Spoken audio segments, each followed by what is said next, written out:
This part we are going to learn another kingdom in domain Eukarya, and that's kingdom fungi. Because it's in domain Eukarya, so all the organisms in kingdom fungi, they are eukaryotes, which means they have the true nucleus and membrane-bound organelles. Most of the organisms in kingdom fungi are multicellular, but they also have this unicellular fungi which we call yeast. The feeding mode of kingdom fungi is heterotrophic, which means it needs to feed on other organisms and it cannot produce its own food. Some of the fungi are saprophytic. It digests extracellularly and then absorbs the nutrients, while some are parasitic. Fungi is different from plant in several ways. One that I have just mentioned, the feeding mode of fungi is heterotrophic, which is different from plant, which is autotrophic, because plant can produce its own food. Fungi also have cell wall, but the cell wall is made up of chitin, so we say the chitinous cell wall. This is different from plant, which has the cellulose cell wall. And one more, for fungi, it will store carbohydrate in the form of glycogen. This is similar to animal, but different from plant, because plants store carbohydrate in the form of starch. One characteristic of fungi is that it consists of a mass of hyphae or the filaments, this shown here. Hyphae is the filaments that made up the whole body of the fungi. And we have two types of hyphae. One that we call the septate hyphae, because it has the cross wall that we call septa. Plural septa, if singular septum. Because of having the septa, the hyphae is divided into individual cells. While for the aseptic hyphae, or another name we call it the koinocytic hyphae, the whole hyphae here is not divided into cells because it does not have the cross wall we call septa. Some fungi, they have the aseptic hyphae, while some have the septate hyphae. And let's look at the three phyla under kingdom fungi.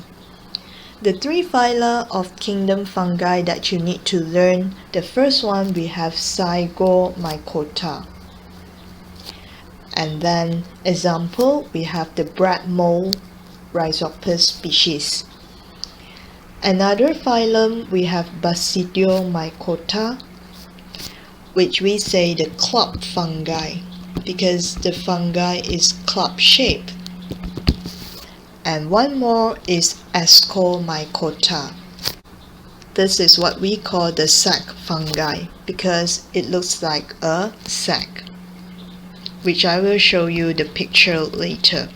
Example, we have the penicillium as well as yeast. The kind of mushroom that we usually eat is under Basidiomycota, because if you can see the shape of it, it's like an umbrella shape. So that's the kind of fungi we usually eat, the club fungi, Basidiomycota. What gives the name of Zygomycota, Basidiomycota, Ascomycota? This is based on the name of the sexual spore-bearing structure, or from the name of its sexual spore, which we are going to look at them now. Here we are going to look at the type of sexual spore as well as the asexual spore form, as well as the bearing structure of the spores. The sexual spore of phylum Zygomycota is named zygospore, which is this structure here. That's the zygospore. And where can you find the zygospore? Is at the zygosporangium. Like I mentioned before, germ in all this is the place, and the zygospore is produced in the zygosporangium. And from this sexual spore name, zygospore, it gives the name of the phylum, Zygomycota. What about the name of the asexual spore? The asexual spore is simply spores. And where does this asexual spores form? It's from the structure that we call the sporangium. So what do you need to remember here? It's simply the spore-bearing structure for asexual and sexual, as well as the name of the spore. If sexual spore, we call it zygospore for Zygomycota. The asexual spore for Zygomycota is simply spore. Phylum Ascomycota, the name Asco comes from the name of the sexual spore, which is Asexual spores. And where can you find this sexual spore that we call Asexual spore? It's inside the structure called ascus. So inside the cup, you can see there are many ascus. And this ascus is where the ascospores are produced, the sexual spore for phylum Ascomycota. So from the name of this ascus, ascospore, the phylum name Ascomycota. What about the asexual spore name? The asexual spore, its name is Conidia. Macam fishball. Conidia is involved in the asexual reproduction. So these are the different names of the sexual as well as the asexual spores that you need to remember. What do you remember about penicillium? It is a type of bacteria-killing fungi because it can be used to kill the bacteria.